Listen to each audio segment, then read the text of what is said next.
So we are back with the second part of the Tears of Themis playthrough. It has been a while. In my defense, it is hard to find a time to record audio for a visual novel about a dating sim. Yeah, so I've not touched this at all except for doing some daily quests and stuff and pulling on some cards. So I have some newer ones, some more SRs. They're all like a little bit leveled. But in the story, I am still exactly where I left off, so we will continue from there, and yeah. Let's proceed. Alright, I think that's good. Let's start. This wasn't even a quest one! I could have done this already! Ah!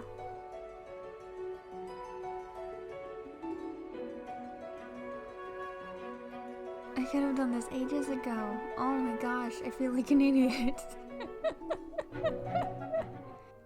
Alright, now I've actually found a storyline now. Okay. Winnie, the entrance is an alley? When you had approached the restaurant's location, Winnie had suddenly pulled you into an alley. Grandpa Vern renovated the first floor to his house into the restaurant, so it's not on one of the main streets. Even the alley is well kept, probably because it's located in the central business district. The fragrance of chamomiles wafts over from a nearby flower bed, setting an elegant atmosphere. It's right around the corner, so aren't the chamomiles wonderful? Grandpa Vern planted them for his wife. I see. Mr. Green really loved his wife, didn't he? Upon turning the corner, you freeze. You see someone you used to know all too well, but is now almost a stranger. He was an integral part of your youth, but he vanished from your life 8 years ago without a trace. Luke? Hey, we finally found another character. He turns towards your voice and is visibly surprised, but then his coral eyes reflect happiness in his heart. Tirmel? Is it really you? He runs towards you, his sunny smile instantly taking you back to an afternoon 8 years ago. Luke, I told you not to sit on the windowsill while reading. What if you fall? Sorry, I was thinking about stuff and must have sat here out of habit. The warm afternoon breeze sweeps through the treetops. Languid birds perch on the branches and lazily chirp. The teenager's melancholic voice dusts off your mental cobwebs and the memory becomes clearer. Going to National Center University, right? Mom called me this afternoon and spilled the beans. She said you wouldn't be coming to the school anymore. Yeah, I got in. I'll be going to the capital next week. It's your first year of high school and you made it into the country's best uni. You're amazing. Oh, okay, so I actually have to investigate him now. Why do you keep staring at me?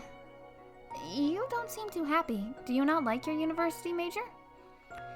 Bioengineering's fine. My mom would be happy if she knew, but we've never been this far apart before. You gotta study hard and find me in the capital in 2 years.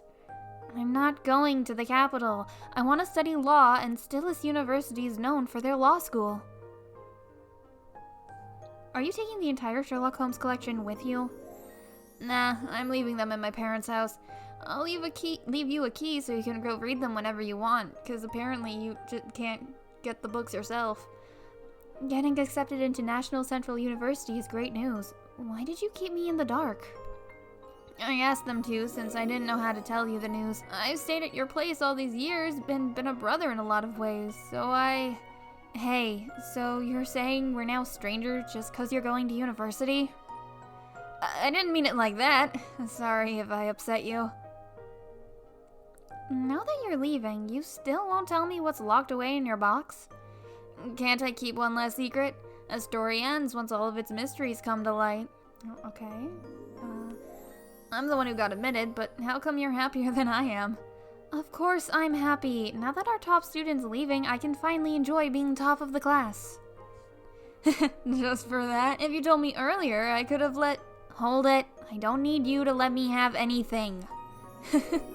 Even if I didn't, you'd still be in first place in liberal arts. I'm sad that we weren't in the same class. How could I know? Okay, cheer up. Early admission's a good thing. If we video chat every day, then going to separate universities isn't such a bad thing. Okay, I promise I will. And then I didn't. It's an old memory, but why does it feel just like yesterday? Even though it's been 8 years, you still haven't forgotten that moment. I didn't expect to see you here. How have you been? You were about to ask him the same question, but he beat you to it. I've been great. How about you? There's no news for you after you left for the capital. I didn't expect that we'd meet again like this, since you ghosted me. Back then, my parents and I contacted National Central University, and they said you were selected for a secret research project, so what the heck? That is so shady.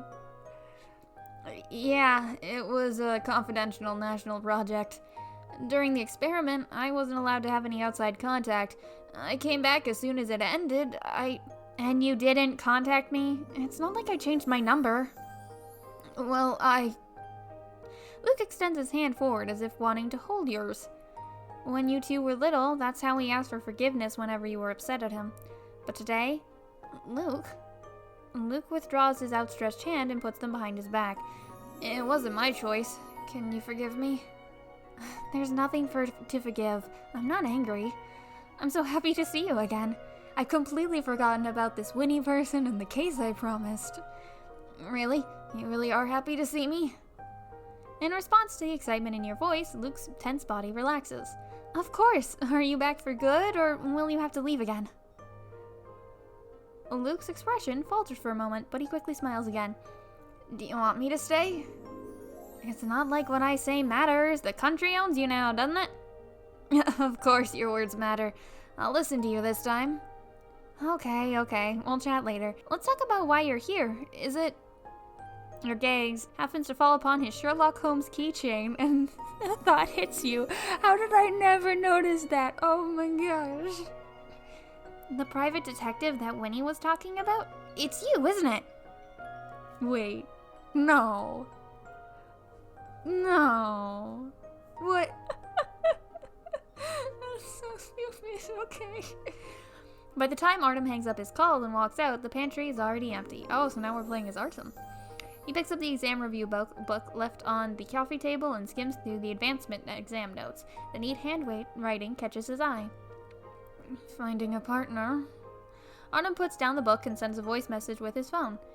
Celestine, you previously suggested that I find someone to share my workload. Do you have a recommendation? Celestine quickly replies.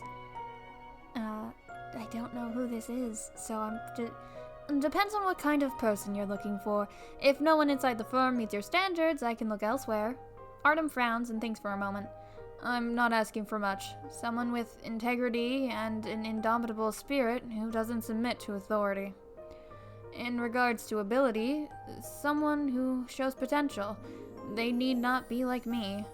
I need a mirror, not a clone. It's rare for Artem to send so many messages, yet there is no response. No one? Artem puts away his phone and is about to return to his office when Celestine responds. And that's not asking for too much. Artem, get your head out of the clouds. You don't just find someone like that unless fate brings you two together. Oh, this is gonna be just a fate trope. Listening to Celestine's tirade, Artem frowns again and sighs. His gaze again lands upon the book on the coffee table. His slender fingers run along its spine. Okay. Fate brings us together. Oh gosh. You had followed Winnie to Penny's comfort food and unexpectedly encountered Luke, a close friend of yours that you're not seen for 8 years. The private detective that Winnie was talking about. It's you, isn't it? National Central University top bioengineering student is working not as a scientist, but as a private detective? Indeed. I know you're surprised, but becoming a detective was my childhood dream, so I didn't go to school for it and somehow landed in the position anyway. I finally made it a reality. I'm at a loss for words. So the lawyer that Winnie was looking for is you. Looks like you made it into Still University Law School, just like you wanted. You're too shocked to process what Luke is saying. Yep, it's her. I think that you two know each other. No, Winnie, we don't know each other at all. Winnie looks at the two of you. She doesn't seem to think more on the matter and doesn't ask for any more questions. Grandpa Vern lives upstairs. He should be home right now. Let me check. Winnie knocks on the door while you hurriedly collect your thoughts and focus on the job at hand. However, Luke continues to look at you with a smile on his face, his gaze unwavering. And that seems kind of just off-putting. Stop staring at me already. It's been so long, but you haven't changed a bit. No, of course not. There's only so many sprites. Besides, it's been 8 years. Something has to be different. I'm at least a little taller. To me, you haven't changed at all. You've always been the girl I knew back then. I don't like the sound of that. Are you implying that I'm short and immature? No way. I'm just pulling your leg. While you're talking, the back door to the restaurant opens. An old man with gray hair and a sullen face opens the door. He must be Mr. Green. Winnie, I told you not to waste any more time on this. This Food Safety Bureau gave their report. There's nothing left to look into. Grandpa Vern, paying compensation is one thing, but letting them extort you is another. Look, these two are here to help us. Greetings, Seeing Vernon's expression, you hesitate to introduce yourself. He seems off. A lot of things about Mr. Green are concerning, but let's focus on the abnormal purplish lips. Not the bruises? Okay. We can see things more clearly now. Why are his lips this color? Data Lab's curious Liz, their purple lips likely indicate heart disease. Okay, so then heart problems. And the purple tint to his lips likely indicate that he has a bad heart. If you can't find any point of interest, tap here for a hint. Now start your investigation and look for clues. Okay, so now we get to examine people and try to see what's going on with them. Well, first off, there's that obvious bruise. Intrusive injection site or an injury? Well, that's clearly an injury. Such a dark bruise on his hand. Was he attacked by some victim's agitated relatives? Even if the victim's family were angry, they probably wouldn't attack someone of his age. And there's the bags under his eyes. He's dark circle under his eyes. Such a large incident as his restaurant must have dropped trouble on him. Looks like you've done. Tap. Okay. No, this interference doesn't hold up. I better think of things again. Okay. So, no, I don't need a hint. A pinhole bruise? It looks like there was from an IV needle. Is that? Oh, I guess there's a little spot there. I just thought it was like a weird coloring. Someone of his age and an incident that's huge must be advertorials affecting his health. I should avoid agitating him too much during questioning. Just like Winnie said, Mr. Green hasn't been physically or mentally well lately. Since he doesn't like lawyers, I better conceal my identity for now. I'm an assistant to Mr. Luke Pearce here, a private detective. Even if Luke was surprised by my words, by your words, he shows no sign of it. Good day, Mr. Green. I'm Luke Pearce. My parents passed away when I was young. If it weren't for people like you, I wouldn't have been able to attend university. Isn't that a lie, though? Winnie informed us of your current situation. You have my respect, and I wholeheartedly want to help you. Yeah, because he said that his parents were going to keep the... Unless it was just his parents' house? I don't know. Please allow us to investigate this incident. Would that be alright? Either touched by Luke's word or his genuine smile, Vernon doesn't put up further resistance. Well, come in then. While following Vernon aside, you and Luke intentionally lag behind. Luke leans forward towards you, his warm breath tickling your ear. That was some skillful role-playing. When we were little, I was always the Watson to your homes. Thought I'd pick up my old job. But aren't you curious why I hid my identity? I am, but the trust between us stands the test of time, doesn't it? I trust you. Thank you, Luke. I could be a terrible person, but thank you. Mr. Green, are you sure you spilled insecticide into the water by accident? As soon as you enter the restaurant, Luke switches into work mode. His question is the same as Artem's back at the law firm. Grandpa Vern said he was the one who used the insecticide, and he must have accidentally spilled some into the spring water because of he's old and his hands shake. Unaware at the time, yet certain he caused the incident. How contradictory. I'm sure. These whole hands tremble and I wasn't paying attention. On that day of the incident, what time was the spring water delivered to the restaurant? Our water comes from Cloudbreak Mountain and is delivered daily at 6 in the morning. After the water was delivered, was anyone in the restaurant? There wasn't anyone here from 6:30 to 8 a.m. My caretaker and I were buying ingredients, and the server only started working at 9. Vernon coughs twice and his face takes on an unhealthy tone. Grandpa Vern, are you okay? Winnie, please, help me upstairs. I need to rest. My heart doesn't feel too well. Mr. Green, do you need to go to the hospital? Oh, no need. It's a chronic illness. I'll be fine after some rest. It seems like you should probably go to the hospital, though. The entire first floor is my restaurant. The computer there records our transactions and doesn't have a password. Feel free to look around. Why doesn't it have a password? Oh gosh, IT security breach. But it's been 2 weeks. The restaurant has been cleaned and all the ingredients were thrown away. I doubt you can find anything of use. Oh, we'll find something of use. When you hear skirts burning upstairs, after they leave, you speak to Luke in a quiet voice. Mr. Green's acting strange. Normally, clients ask us to find new clues that'll turn the case around. Yet, he's the exact opposite. He even emphasized that there's nothing left to find. His response to your question was also fairly apathetic. My intuition says he doesn't really want us snooping around. He's cooperating to avoid arousing suspicion. In addition, insecticide poisoning in and of itself is suspicious. Most over-the-counter insecticides are harmless to humans. Why would he buy a toxic one to use in a restaurant of all places? It really makes no sense.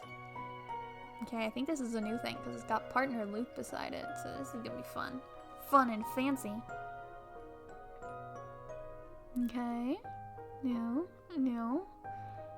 3D. Luke suspects that there is more to the insecticide poisoning. The fact that an insecticide toxic to humans was used in a restaurant is suspicion by itself. However, the victim claims it was caused by his own negligence.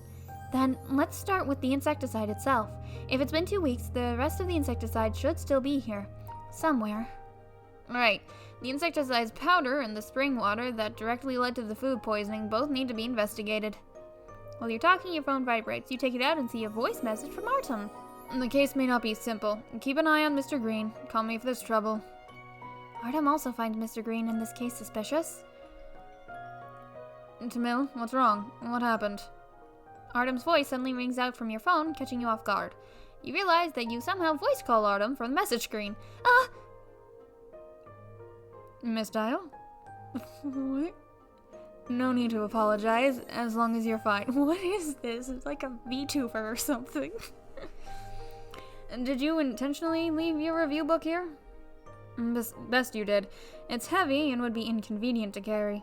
What is this? Don't worry about falling behind on your studies. I'll organize a review outline for you. Oh, that's sweet. No need for thanks. I'll leave you to it. Bye. Okay, but what was the point of that? After hanging up the call with Artem, you let out a long exhale. Was that your boss? You look panicked. Did he bully you? Not at all. Artem's a senior attorney at my law firm, and he's one of the best in the field. He's really strict, but he never treats anyone unfairly. Really? Of course.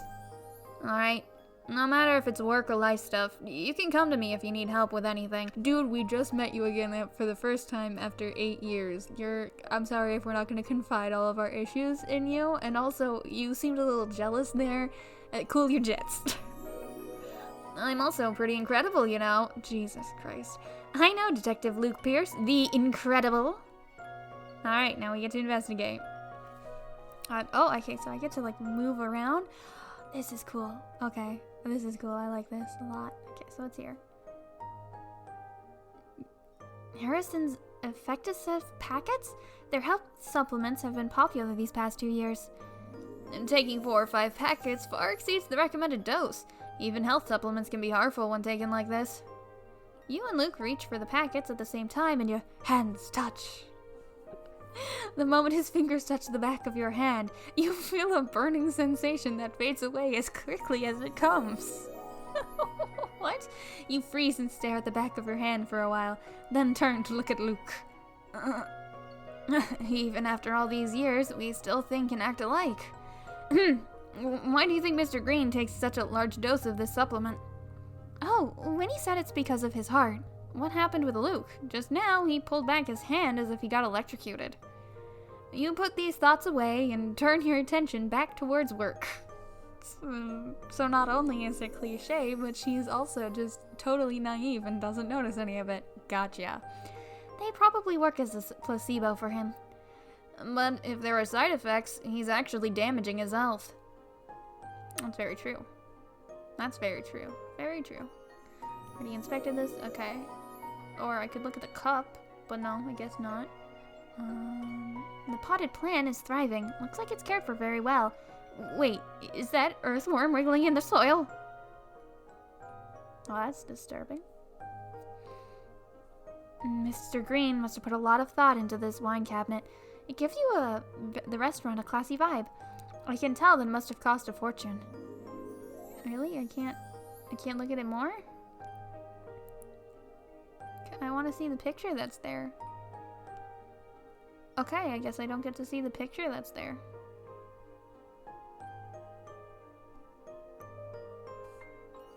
This must be the spring water from Cloudbrag Mountain. The manufacturing date's listed on the label.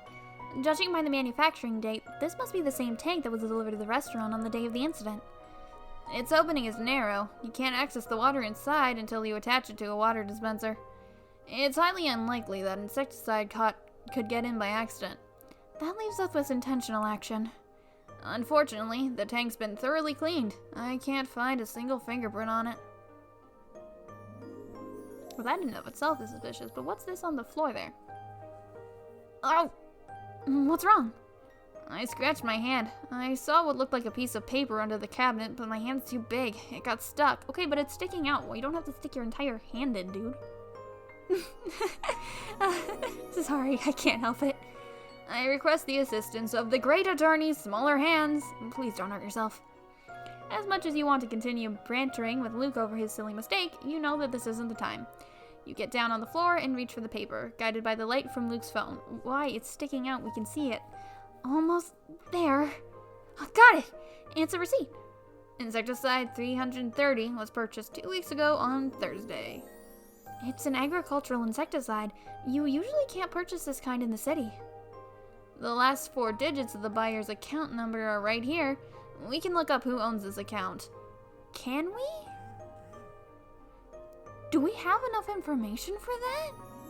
Like, I feel like that breaches some things. All these items can be redeemed with membership points? Mr. Green's really generous. Look at the counter. The checkout counter has fruit candies for customers to take. I'm here for work, so I shouldn't touch them. Take them.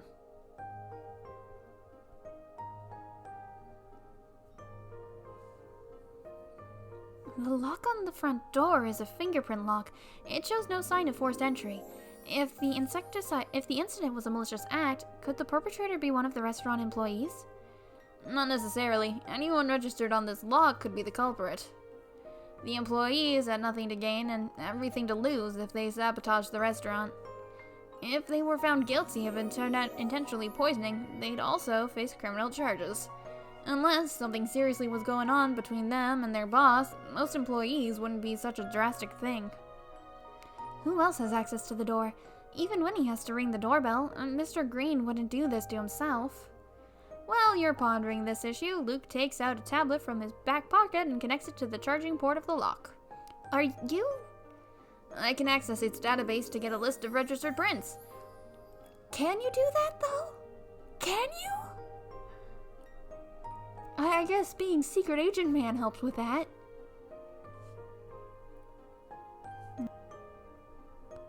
Can't read it, but it looks mighty impressive. What else? An open kitchen. It's visually pleasing for customers to see their food being prepared, but if the chef messes up, that's a different story. Oh, I can. Okay, let's open this up. See what's inside. This must be the receipt for the insecticide that Mr. Green bought from the convenience store. It's dated Monday, 2 weeks ago. Mr. Green's quite meticulous. If it were me, I'd have lost the receipt within 2 days. According to this, Mr. Green bought Bug Out. Huh?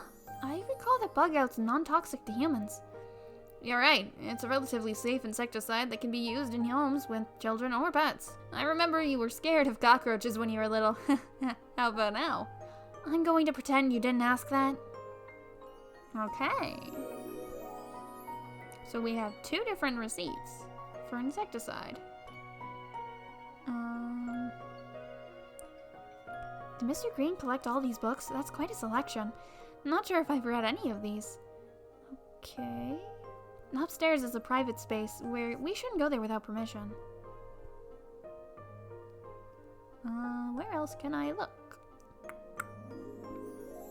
The restaurant circuit breaker. I better not touch it. A computer on the front desk. It's seen better days. Most shops these days use computers for bookkeeping. It's rare to see an actual ledger. Can I not look at the computer? I want to look at the computer though. Can I go back?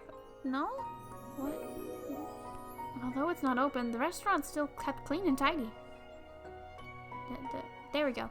A CCTV camera? It's too high up for me to reach. I wonder if it still works. I'll get Luke to check it later, or check it now. What am I missing then? Okay. This thing is knocked over. This must be the dispenser for the spring water tank. Oh, I can actually look at it. If it were magnetic powder, we could try to lift some fingerprints from the dispenser and see who used it. You mean this? Luke pulls out a bag of powder from one of the pockets on his jacket. Why do you have that with you? He's a detective. I'm a professional detective. How could I not? Luke is able to lift some fingerprints from the dispenser, but you aren't able to identify them just yet. Okay. This spot has already been checked. It should look at what? No, it hasn't. Look here. There's some pale yellow crystal. Could this be dried residue from the contaminated spring water? Only solution with a high concentration of solid would yield crystals, but this is only one possibility. Other possibilities. Could someone have directly smeared insecticide onto the sprout? We can't rule that out. In any case, it's clear that Mr. Green lied about the accidental spilling the insecticide powder. Dun dun dun.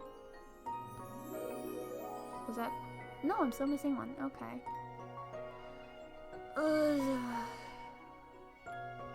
What? How am I even supposed to have noticed that? Okay. Strange. Why can't we can't find insecticide powder anywhere in here? After applying insecticide, you generally don't clean it up because that would defeat the purpose of applying it in the first place. That's a good point. There, I see some at the corner of the wine cabinet.